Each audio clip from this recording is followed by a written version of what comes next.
भारतीय सेना ने स्वीकार किया है कि पूर्वी लद्दाख की गलवान घाटी में चीनी सेना के साथ हुए संघर्ष में 20 भारतीय सैनिकों की मौत हुई है। सेना ने बताया कि इस संघर्ष में 17 सैनिक गंभीर रूप से घायल हुए थे और 0 से कम तापमान वाले ऊंचाई पर स्थित गलवान इलाके में बाद में उनकी मौत हो गई। इससे पहले भारतीय सेना के एक अधिकारी और 2 जवानों की मौत की पुष्टि की गई थी। सेना ने मंगलवार रात अपने आधिकारिक बयान में कहा कि गलवान इलाके में अब भारत और चीन दोनों ही देशों के सैनिकों के बीच संघर्ष बंद हो गया है। इससे पहले 15 और 16 जून के दरमियानी रात दोनों पक्षों के बीच हिंसक संघर्ष हुआ था।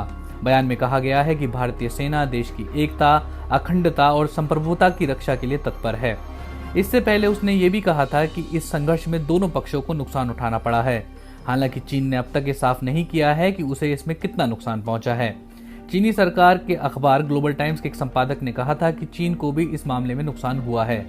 भारतीय विदेश मंत्रालय के प्रवक्ता अनुराग श्रीवास्तव ने बताया था कि भारत और चीन पूर्वी लद्दाख के सीमावर्ती इलाके में सैनिक और कूटनीतिक माध्यमों से तनाव कम करने के लिए बातचीत कर रहे थे। 6 जून को सीनियर कमांडरों की बैठक काफी अच्छी रही थी और उससे तनाव कम करने की प्रक्रिया पर सहमति बनी थी। इसके बाद मौके पर मौजूद कमांडरों की बैठकों का सिलसिला जारी था ताकि उस सहमति को ग्राउंड लेवल पर लागू किया जा सके जो वरिष्ठ अधिकारियों के बीच बनी थी। अनुराग श्रीवास्तव ने कहा कि हमें उम्मीद थी कि सब कुछ आसानी से हो जाएगा, लेकिन चीनी पक्ष इस सहमति से हट गया कि गलवान घाटी में लाइन ऑफ एक्चुअल कंट्रोल का सम्मान किया जाना चाहिए।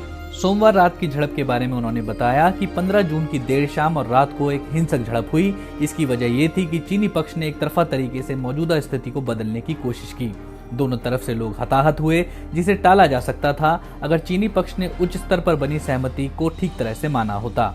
भविष्य के बारे में उन्होंने ये भी कहा कि हम अच्छी तरह से समझते हैं कि सीमावर्ती इलाकों में शांति बहाल करने की जरूरत है और विवादों को संवाद के जरिए सुलझाने की। इसके साथ ही हम भारत की संप्रभुता और उसकी अखंडता के लिए पूरी मजबूती के साथ प्रतिबद्ध हैं। दूसरी तरफ चीन ने भारत पर आरोप लगाया है कि वो यथास्थिति को बदलने की कोशिश कर रहा है और उसे उकसावे की कार्रवाई से बचना चाहिए। हालांकि चीन ने अब तक ये नहीं बताया है कि उसे इस झड़प में कितना नुकसान हुआ।